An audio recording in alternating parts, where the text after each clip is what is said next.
Like, I just don't feel like this movie does a good job convincing me that this guy's guilty at all. I don't either. And it's weird. Supposed to?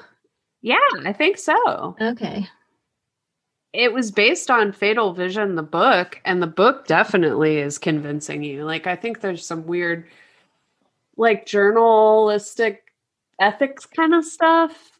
Because Joe McGinnis, when he started like, I believe you're innocent. And later, Jeffrey McDonald was like, you tricked me. And he accused him of playing along. He's actually working for the other side.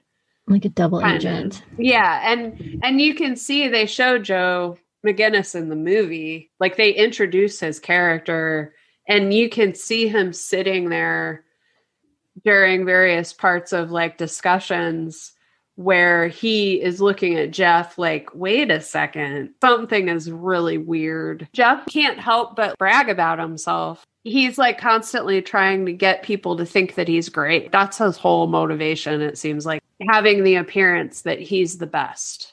Definitely. But I almost feel like the people that wrote the screenplay don't understand how court works.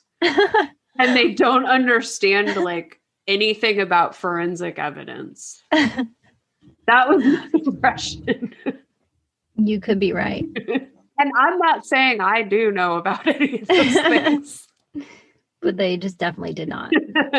I thought it was really creepy too, because I was just rewatching part of it this morning because it had been a while. And just talking about how everyone around him did think he was the greatest, like everyone at the hospital and the police and everything like that. When he was living in California and then they were taking him to trial before he left, they were raising money for him, like for his defense. Yes. And he had like a going away party. And let's thank all of the donors who spent $500 to sit at the head table with Dr. McDonald. I was like, oh my God, how do those people feel now? Did they get their money back? How would you feel if you had paid to sit next to a murderer to support his trial? A child killer. Oh my God. They did pick some really choice ways to show his true character, that being one of them. And yeah. I really liked it. So I do like that about the movie. I feel like they had a really good understanding of his character.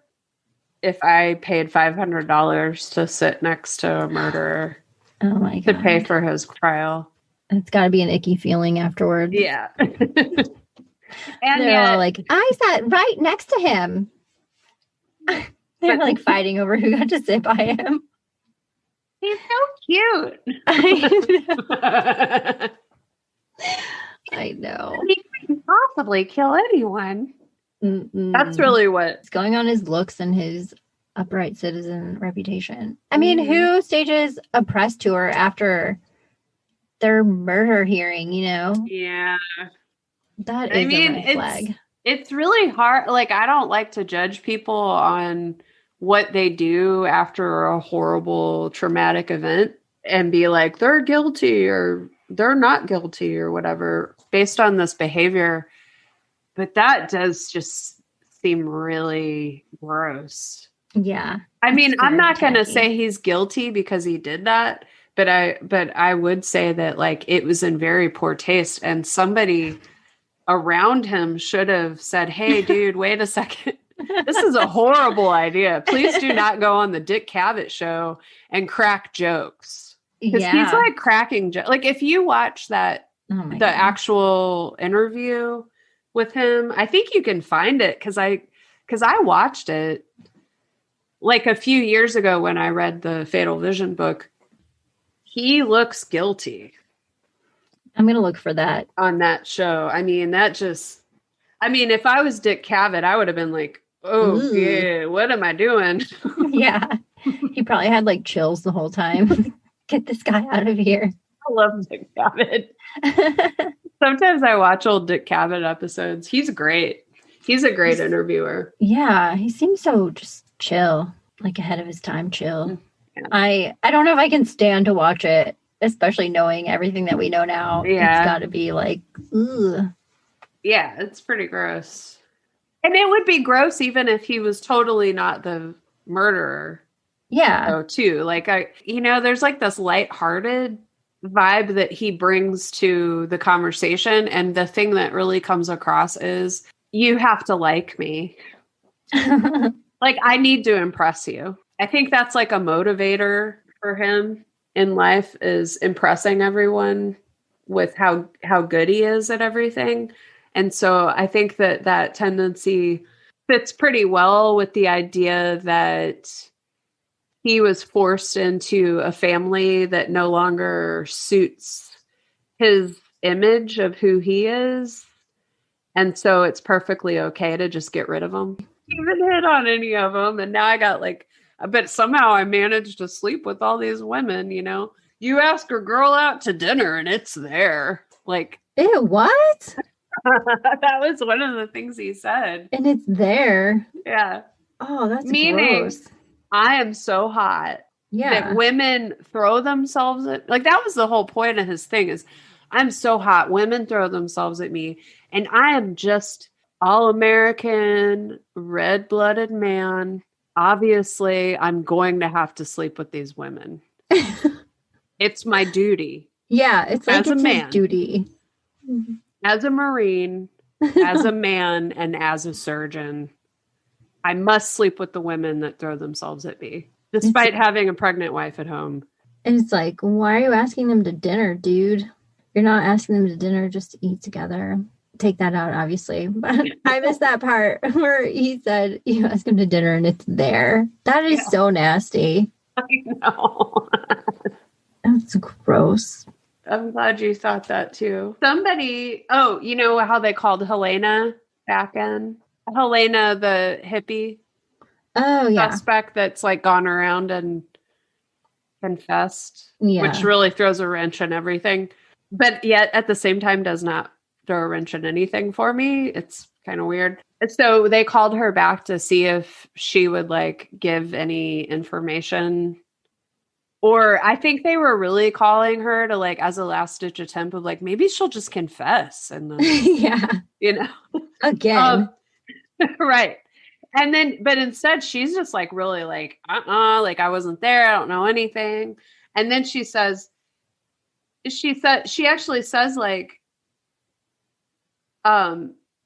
people on acid wouldn't do this, but someone on speed would. And this is from somebody who's done lots of drugs. Yeah. So she's saying kind of what I was saying of like LSD, like people who do these kinds of crimes, like are generally not on LSD ever. And a lot of times are on meth or are coming down off of a speed high. Meth also, well, not just meth, but coke and also, amphetamine stuff causes paranoia. You can lash out. Like these are actual legitimate side effects of speed, but none of those things are side effects of LSD. And I liked that they did actually mention that in the second part, because I was upset that nobody mentioned it in the first part. Mm-hmm. I guess the thing too that I find perplexing about this movie is that they left out a bunch of stuff that's like real evidence that he's guilty. Well, like the speed, like how he was addicted to speed. Yeah. They like hint at it, but then they say that he got drug tested at the hospital and it was negative. But then the other attorney was like, but they only tested him for the heavy stuff, not for amphetamines. So then it's like, That was like an actual thing that was confirmed. And in the movie, they made it sound like, well, maybe it's a possibility more than. I just felt like they could have been firmer about that. And then there were a few other things where I was like, oh, well, the biggest one being that they got married after after Colette was pregnant. I think that's huge. I think so too. They would have gotten married in the 60s because it happened in 1970. Which is easy to forget because a lot of the movie takes place later in the more present time 80s. But I also understand why they left that out because, they barely mentioned she was pregnant. Yeah, they barely mentioned it. I feel like getting married because she was pregnant and then the fact that she was pregnant again when he murdered her, I feel like they're both huge. And you have the benefit of having read the book, so you have more behind the scenes actual knowledge and facts and evidence. And I've never read it, so I'm just going on what's in the movie where, like you said, they kind of just hint at things, but they don't give you a lot of actual solid facts. And that would help me know that he's guilty.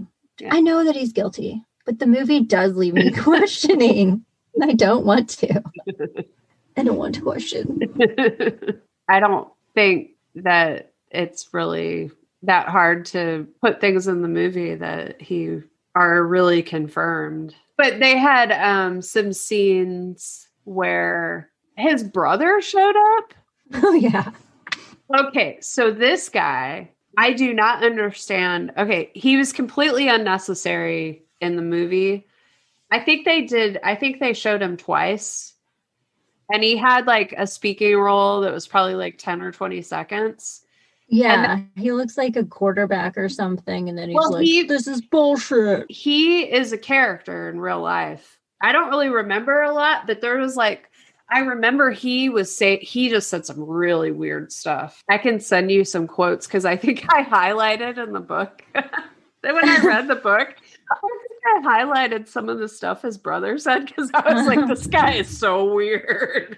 Oh my God. Then you're like, yeah, what happened in their family? And he is the murderer. But I'm like, okay, first off, you don't need this brother in here. That could have been 1 minute of time that they spent talking about the fact that Colette was pregnant when they got married, or that he definitely was on speed.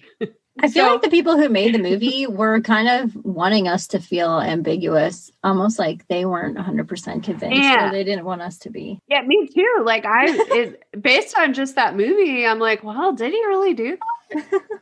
But seriously, anything else I've seen in real life with the real Jeffrey McDonald, he is not innocent. Yeah. At all. I'm definitely going to look up that interview when we're done and get the creeps from it. Yeah. It would have been way more interesting if they had picked some of these crazy things that he said, because then it would have been like, wait a second, Jeffrey presents himself as being this like all-American boy, all-American family, But in actuality, like his brother's very strange. And it seems like maybe there's some issues in this family, and they could have hinted at that better. Yeah, they didn't hint at that. No. Yeah, I want to hear about his crazy brother. I was like, I want to read a book about his brother. I don't care about Jeffrey. He seems like he's probably just a malignant narcissist. Yes. Not to dismiss that, but I mean, it's kind of like same old. But his brother, he sounds like a guy that would like drive his truck into the middle of the Christmas tree lot and like mow down like 4 of the trees and then like, this was a parking lot last month. This is my favorite parking spot. Your trees are in the way. Like that's the kind of thing I feel like his brother would be in the newspaper for.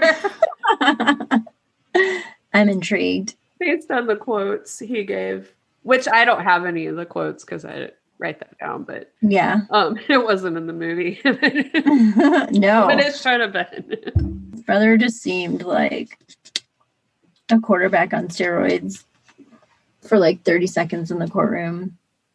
That's really all I saw. You guys, this is all bullshit. It's piled so high. Basically went back and forth to every room like 3 times to use each weapon on each of them. To mimic the Manson murders. Oh, one thing I just wanted to mention again, because I think it's like horrible. What? Is that both of Colette's arms were broken. Oh, yeah. Like, I mean, you know how strong bones are? Ugh. I need to get in a fight and have your arms broken in a fight. Like, what the fuck? God. Now, see that right there, like out of everything. So you've got a woman who fought so incredibly hard against her attacker or attackers, right? Right. that her arms get broke. Yeah. And yet the Green Beret man in the house barely has any injuries, is barely beat up. No. No. No. And you know, with the Manson murders, they tied up the guys first. Oh. For a reason.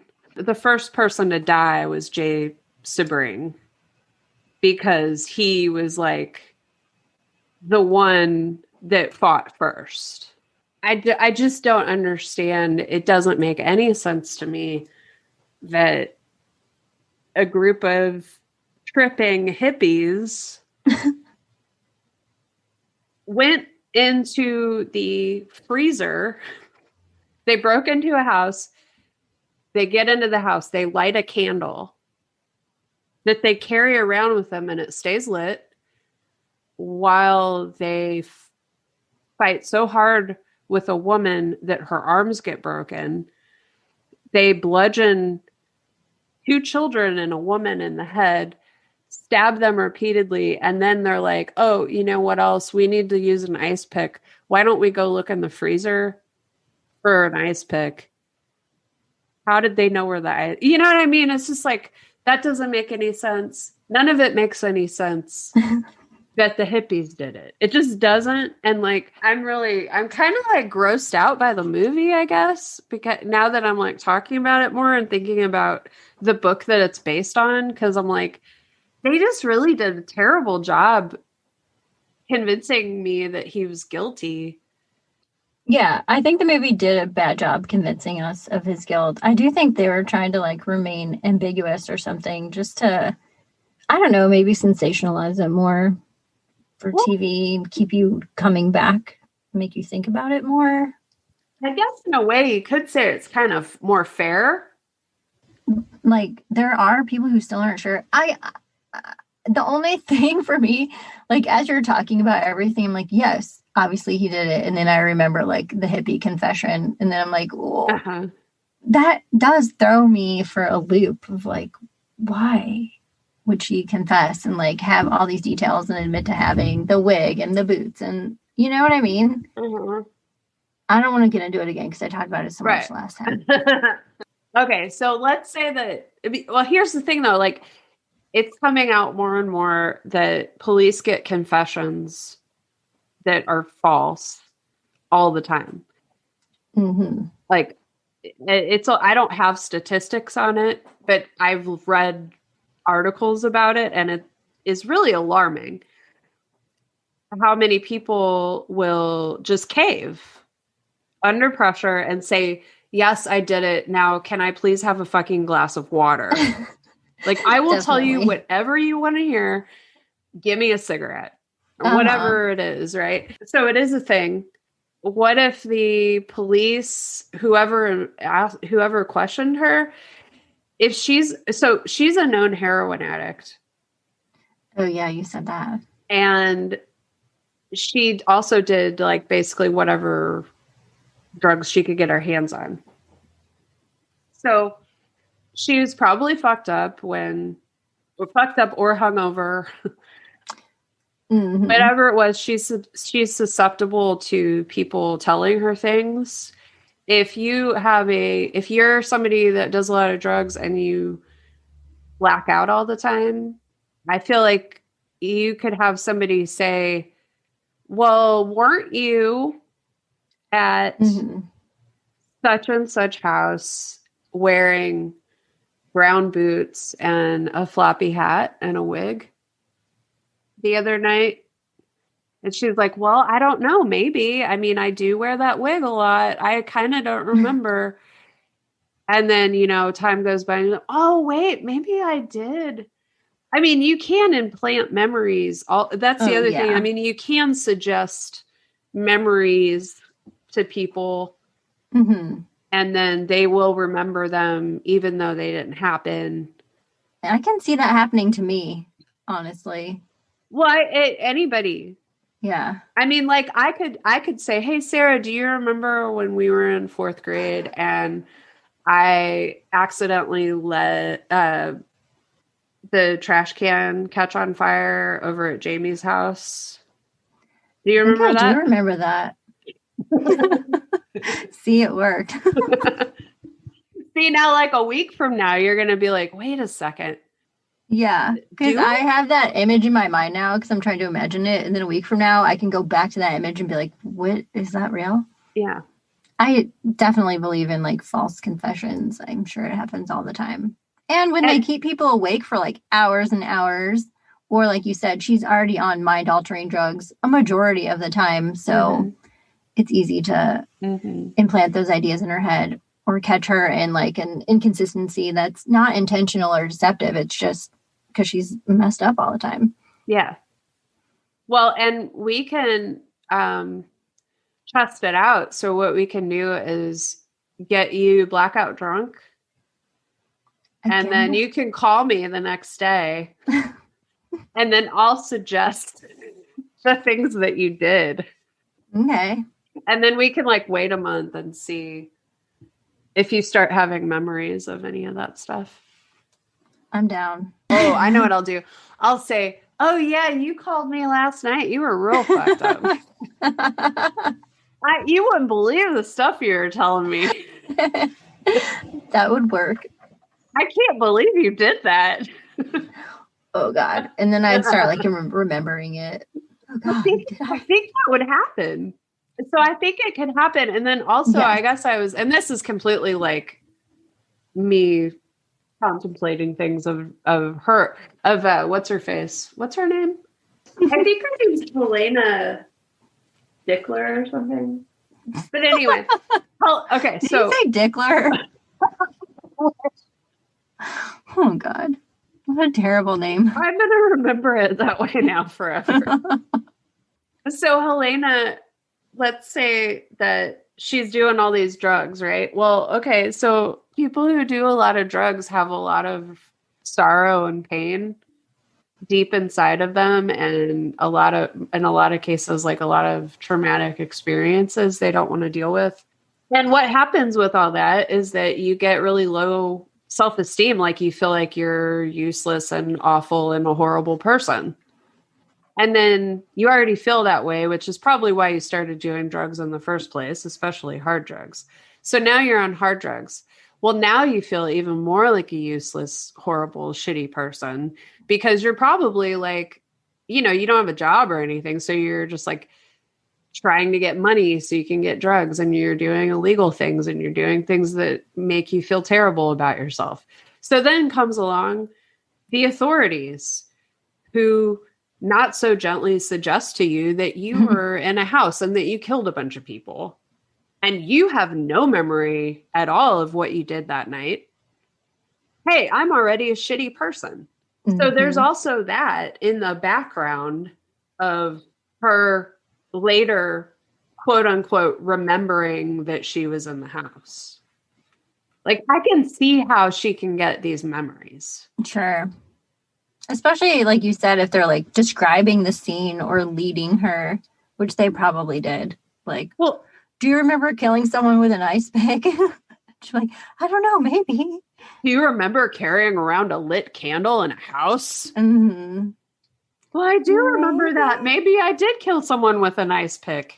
Yeah, I can definitely see how that could happen. Did they talk about that in the book at all? Like, did they talk about her? That book was written before the affidavits that people signed saying, yes, Helena confessed to me. Oh. That was later. I think that was like later 80s. Okay. That started coming out. So they weren't concealing that at in the movie at all. Like that stuff hadn't come out yet. Oh, wow. So, I mean, they do talk about her and that other guy in the book a little bit, but like, it really just doesn't seem like at that time there wasn't a confession, and it just didn't.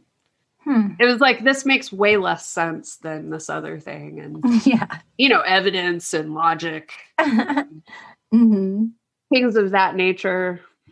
once again, I have to reiterate, even though I feel like the only thing I said last time we talked about this was that they had 4 dirty hippies on a silver platter in a time period where the establishment was trying with all of its might to destroy the hippie movement.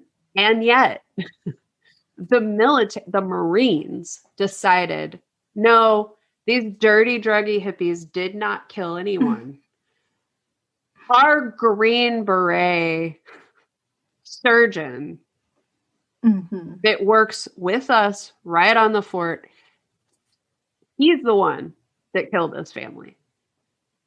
It would have been so easy to railroad those hippies. That's a great point. I'm glad you made it again. I need you to just keep repeating that to me because it's so true. It really brings it home.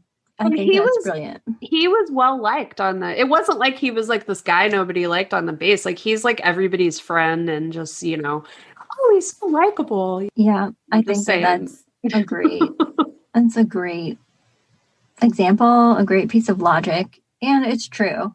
It really does bring the point home because they did round up the hippies pretty quickly and then they moved on to him. They rounded them all up. Yeah. They did profile, like the police profiled the hippies, rounded them up. Perfect opportunity. The Manson murders had only happened like 6 months before. Yeah. Everybody got scared of hippies, even though the Manson family were not hippies. They never considered themselves hippies. Oh. Charles Manson called them slippies. Wait, what? Mm-hmm. This is like a whole other podcast. I could do more about it. I could actually just do a podcast on the Manson family. Mm-hmm. Oh, are we going to do Helter Skelter someday? It's pretty bad. Yeah, I do want to do Helter Skelter because I saw Helter Skelter before I saw this movie. Are you serious? Yes. Jesus, what are they doing to you? How are you alive right now? What's funny is that you thought Nano was so conservative. I did. I never would have imagined that you had seen this as like a grade schooler. No. It was total inappropriate stuff all the time. So what I'm getting is that like you could watch any kind of murder movie that she wanted, but you could not watch music videos. No, I can't watch music videos. That's where she draws the line. No. See, I'm like, I don't understand this rule at all. I think that's part of the reason that I always ignored it because she would be really good at explaining rules to me. Like, this is why you can't do this thing. Mm-hmm. And a lot of times I would think, well, that actually makes sense. And I'm like, okay, I'm not going to do that. But if she told me I couldn't do something and it didn't make sense, I just kept doing it and didn't get caught, like, and there's plenty of times when I can watch MTV when she's not, I watch MTV all the time. Yeah. Yeah, but I just don't, I feel like she probably saw like an episode of Geraldo about MTV. I don't think Geraldo was around, but you know what I mean? Like she watched like a Donahue episode about like MTV and like, corrupting it was minds. It was like, oh, this is bad, Yeah. I actually think, though, I think part of why she didn't, in particular, didn't like MTV, because there were 2 things she was really against for me. And that was like violence against women that was sexual. Okay. So like not violence. Yeah, clearly not violence. It wasn't violence and it wasn't sex. But if it was sexual violence or those 2 things were combined in any way, absolutely not.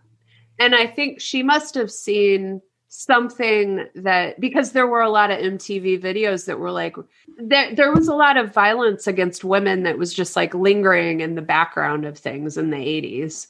And there was a lot of like domination imagery, like S&M imagery that the woman was submissive and it was in a way that like didn't feel liberating or mutual, even though, and it was like selling a purse. A lot of like the Helmut Newton, which I actually love Helmut Newton photography, but it's also really disgusting. And manipulative and like violent, and there's like an implied violence in it that is really gross, but I also really think the images are beautiful. But there's a lot of that vibes going on, and so she was very much against that. So like I could never watch slasher movies. Yeah. I haven't seen, if there's a movie where like there's girls in bikinis getting killed, I have not seen it. And she was like, you cannot watch that. There is no way. And so, and I learned pretty early, like, that's just not something you watch. The other thing, couldn't watch cartoons. She wouldn't let me watch cartoons. I love this dichotomy. They were too violent. All right. So we're going to watch Fatal Vision as a Sunday movie, but you cannot watch Saturday morning cartoons. It all worked out because you turned out awesome. But it's very hard to understand. With these things that we're watching together, like Fatal Vision, like, well, I can just like give her like this nice sugar-coated version of what this is about and why he did it, and teach, like, it's like a teachable moment, you know, for my kid. And I don't need a babysitter to watch the movie I want to watch. I love true crime. She's obsessed with true crime. Always has been. And I want to watch this movie. I also want to spend time with my kid. Right. So what's the harm in sitting on the couch with her and telling her to cover her eyes whenever it looks like something isn't good is going to happen? And if she has any questions about it, I'll just explain it. She'll understand because she's precocious, and everything will be fine. Our parents didn't know anything about brainwave states and the fact that like little kids are like walking around basically in a completely hypnotizable brainwave state, like at all times up until the age of 7 or whatever. I need to get like the facts on that thing. That is important. That's really important. Like this whole concept of what we're talking about. Wow. Yeah. Okay, So, I need to look into that too. Yes. Well, that'd be really good from a doctor. You can. They don't teach us about that in medical school. But maybe I'll learn more about it in residency. Yeah. Like in child psych. Mm-hmm. That'll be good. Yeah. Then I can contribute some more solid information.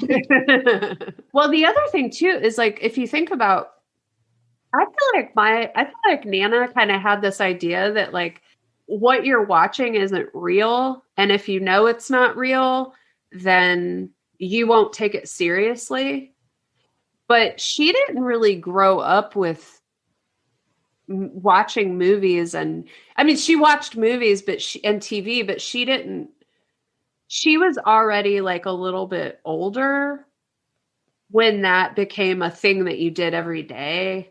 You know, her mom didn't plop her down in front of the TV. You know, I don't know how much your parents watched TV when they were kids, but I feel like they just didn't realize the impact that it could have, because it didn't have the same impact on them, because TV and movies were very, very different when they were little, and their access was way more limited than when we were growing up.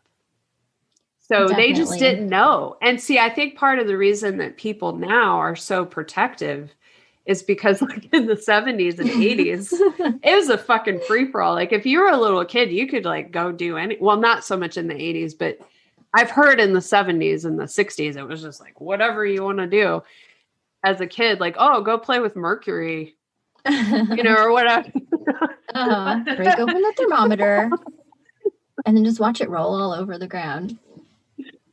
I probably did that. It's cool. Yeah. I feel like it was a free-for-all into the 80s too. Yeah.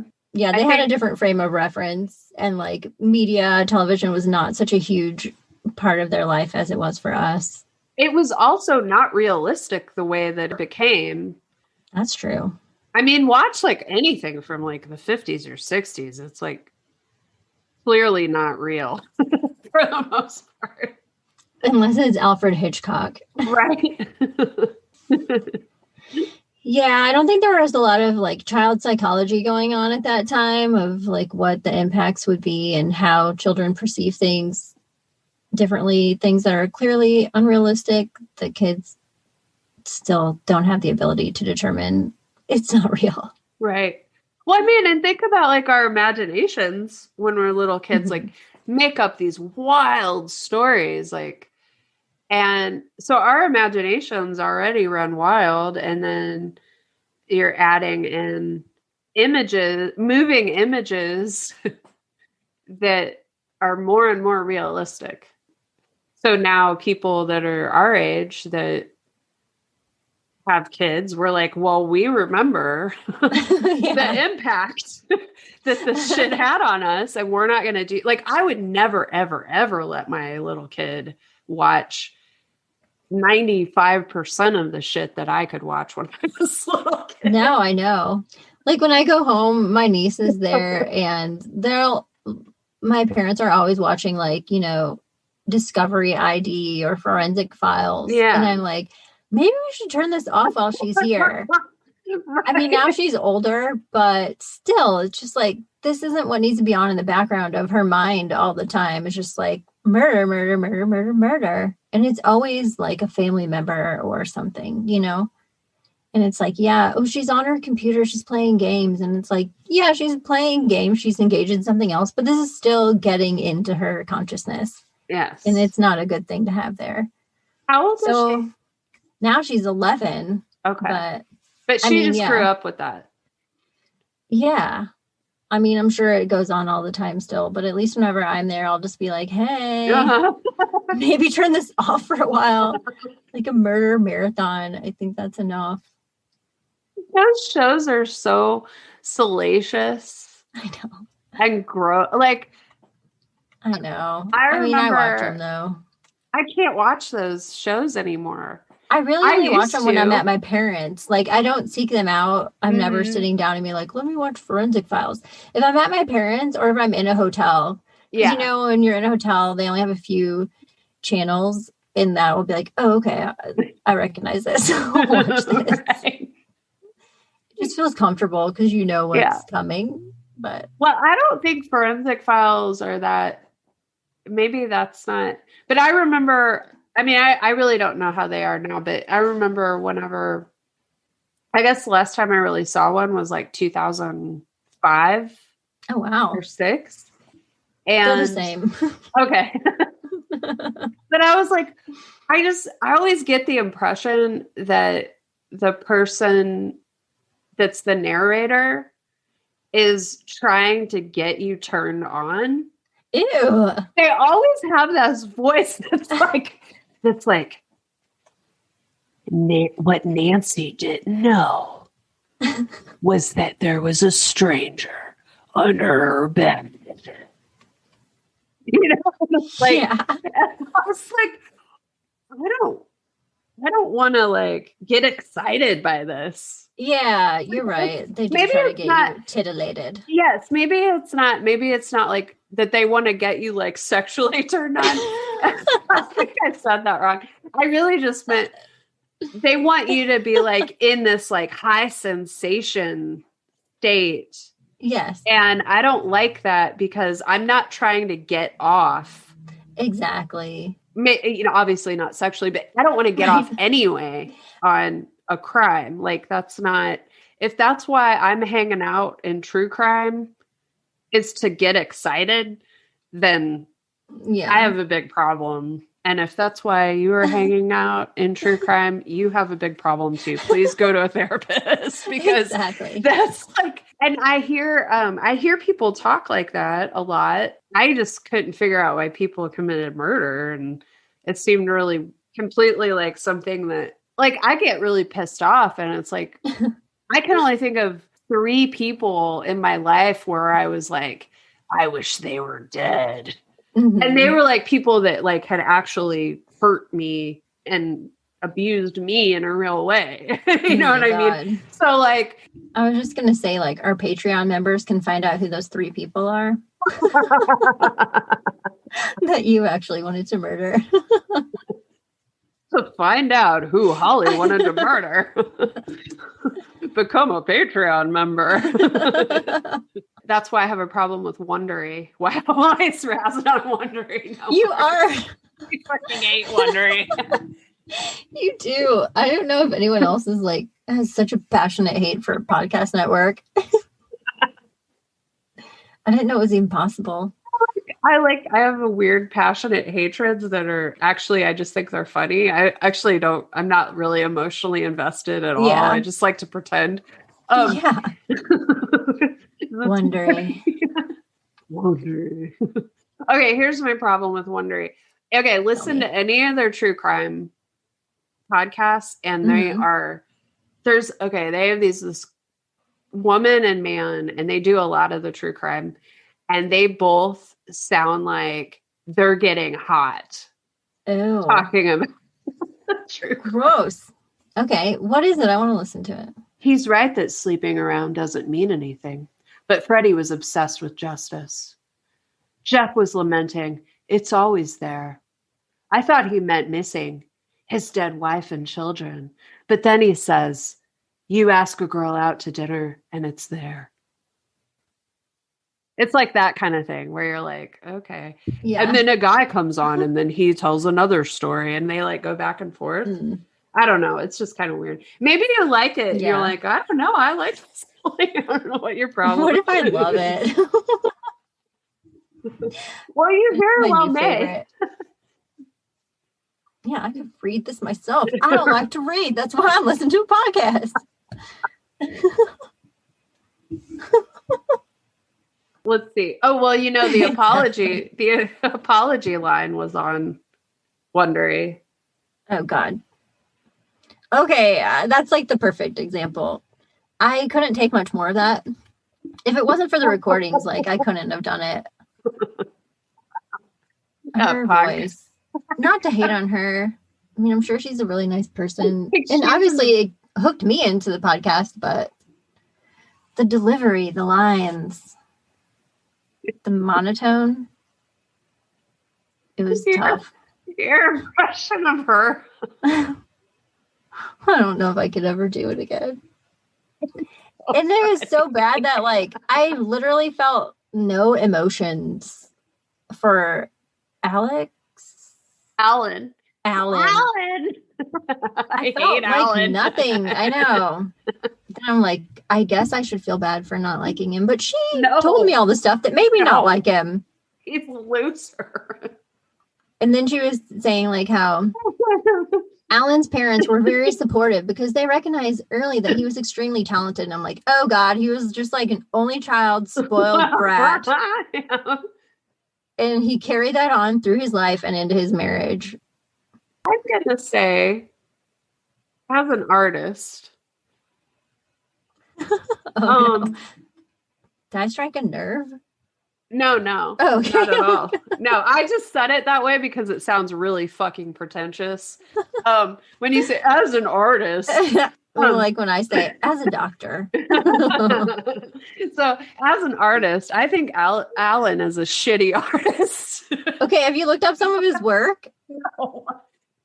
I'm just imagining that it's shitty. And then when she had a show in a gallery, he was like all pissy about having to help her because she's good and he's shitty. Yeah, exactly. He married her because she was a real legitimate artist. And all he was a fucking voyeur. He never had any goal for the apology line at all. He didn't have like a vision. Mm-hmm. All he had was, I'm going to listen to people anonymously confess their criminal behavior to me. That's not art. He's not doing anything with it except going around like poor meing because what galleries won't give him a show. How do you sell people confessing on a tape? Like it just wasn't well thought out. And then like I felt like he was using you know what it is? Okay, so he reminded me of these guys, and I really don't care if you do this. I really don't have anything about it. So there's photographers. They're artists. Loosely. They call themselves artists. They're art photographers. Uh-huh. And they will hire you to take off all your clothes and have your artistic nude pictures taken by these artists who don't publish anywhere. This is private collection stuff. Okay, whatever. I don't care. But can't you just say, I'm a pervert that likes to play with my camera? Yeah. As a substitute for my dick? Let me pay you money to take your clothes off. I feel like that's a way more honorable way to put it than to like, let's trick ourselves into thinking we're artists because we can't deal with the fact that we like a certain thing. Like we get turned on by this thing that society tells us we shouldn't get turned on by. So I'm going to call it art. Ooh. And I feel like that's what Allen is doing, is that he actually just wanted to not feel so lonely about the fact that he wanted to kidnap women and use them as sex slaves. Oh, God. So he decided that he would do an art project that he has no direction for whatsoever, has no plan for of what he's going to do with it. I guess he did that one little exhibit. Yeah. But like he could have. I don't know how that worked. They like went into a booth and listened to the recordings, right? Yes. Which I've been to art shows like that before where it's interactive, and that's really cool. But it's like I was listening to that and I just thought, well, there's a bunch of different projects. If you gave me those tapes, I could probably come up with like 5 or 6 different projects to like put together from those tapes, like in probably 10 minutes. No, I'm not. You're throwing so joking. Much shade at Allen right now. I am. I cannot stand Allen. I'm going to continue to insult him. I've been saving it up. I can tell. He was just at a dead end. And I'm like, oh my God, he can't think of anything to do with this. Like, okay, have you heard of, he could do found poetry. He could edit. He could go through the tapes, listen, find key sentences, and then put them together into a sound collage and make a poem. Out of all of these different people's, like, that's just one idea. Off the top of my head, Allen. Who's an artist, Allen. So I just really hate Allen. I know. He's not a lovable character. And I was like, I kept feeling like she was trying her hardest to tell us with her words, Allen's a good guy. Allen's a good artist. She kept like reiterating that. But the whole time, everything else that she was actually saying in telling the story was telling us Allen was a horrible artist. He was just a voyeur. He's actually a sexual pervert. And he was also completely emotionally abusive and neglectful of his wife. He was not a good husband. None of that was addressed whatsoever, even though it was all presented. It's like, I felt like I was sitting around with my family because nobody's talking about the horrible fucking abuse everyone has suffered in their own way with whatever. Nobody's talking about that. We're just going along acting like we're a great family. We get along great and everybody loves each other and we don't have any problems and everything's perfect. We're a great family. Anybody coming in is going to be like, wait a second. None of this adds up. To great family. Good job, Allen. I think that's how families are. Not mine. My family's perfect, but other people's. Right. Exactly. I've heard that other people's are like that. See, this is the problem with Wondery. They do half-assed stories. They promise all of this stuff up top, and then they give you these half-assed stories, and the endings always peter out. The last episodes, you're always like, wait a second. Did you guys just give up? Did you run out of money? Like, what's going on, guys? Wow. I just really do not. Oh, what was the one I watched about Desmond? His last name's Desmond. He got murdered. He was a director during the silent era, and he got murdered, and the case was never solved. Mm-hmm. And there was a woman. There's like 3 different. I actually read a book about this too, because I listened to the podcast when I got no information. Mm. So they have fucking Wondery. They have I think it was 6 episodes. Okay, this really pissed me off because, I know his name was William Desmond Taylor was his name. Okay. That sounds familiar. Really interesting case. So he gets murdered. He's got Mary Pickford, who's this child star actress. She was obsessed with him, and he didn't want anything. He wasn't into her at all. He's like, little girl, get away from me. He's like in his 50s or something. And by all accounts, he's like total gentleman. That's kind of refreshing to hear. Yeah. So a lot of people for a very long time, and I am actually still sort of inclined to believe that her mom did it. Oh, that God. Mary Pickford's mom did it. She's a trip.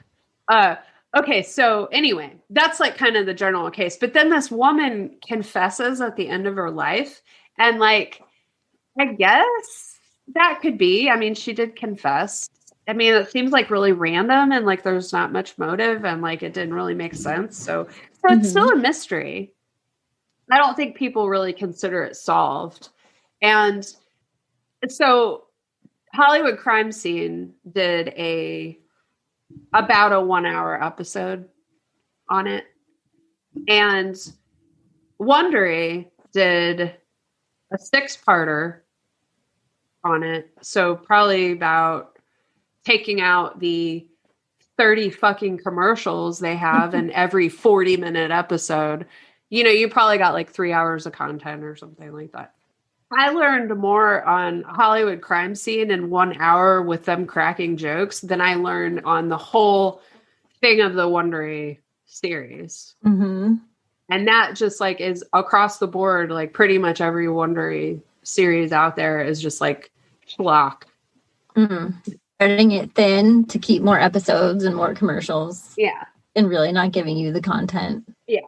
I mean, they're true crime department anyway. Okay. I'm not going to say that because there is a podcast on that network called American Scandal.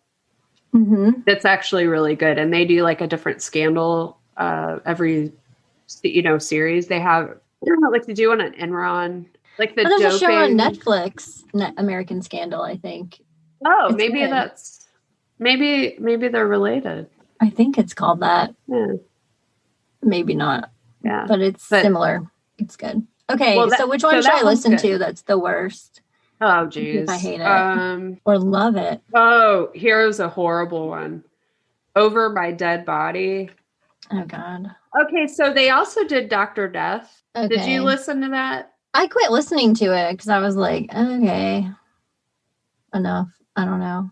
I mean, and they did Dirty John. Now, Dirty John was good. Mm-hmm. But that was in conjunction with the Los Angeles Times.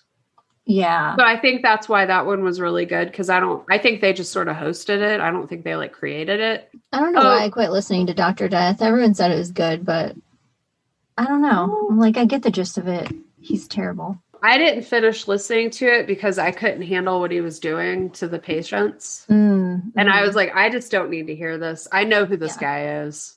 That's this probably guy's what boring. I was like, I get it. He's terrible. Yeah. And he's going to keep maiming and marring patients. Right. Okay. So Over My Dead Body, you said? Yeah. that one was really bad. And wow. But they had some huge popular ones though, huh? If they had Dr. Death and Dirty John. Oh no, they're big time. They're really popular. Yeah. The lady my arch nemesis. Okay. Her name's Tracy Patton. Oh, she sounds like a bitch. And she doesn't show up. I think it's just some true crime department. I think their other stuff's probably okay.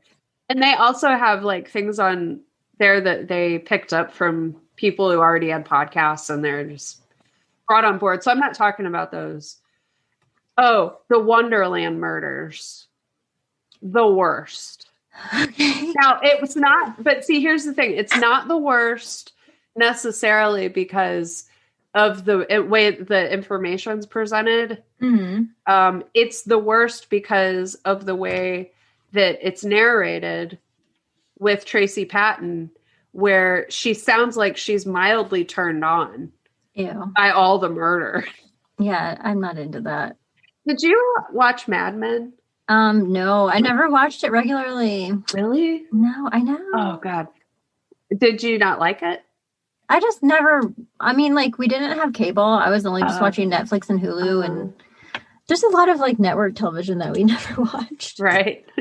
Okay, so we could do a podcast watching Mad Men. I love the whole aesthetic. You know, I'm totally into the decor and the wardrobe. That's one of my favorite. I don't know it. That's one of my favorite shows to analyze. Okay. It's so rich and okay. Well, darn, because there's this one scene. No, it's fine. There's this one scene where this woman who's older, you know, Richard Speck, the nurse killer. So whenever that happened, what'd you say? Oh, you said Dick Speck. Yeah, Dick Speck. Oh, gross. I never thought of that. You could go to the doctor for that. You could go to the doctor for that. Oh my God. Well, so like that happened and it was a scene on the show where this woman is reading, she's like reading about it and like you can see, and it's like on the radio or everything. And like, it's around in the consciousness of that episode.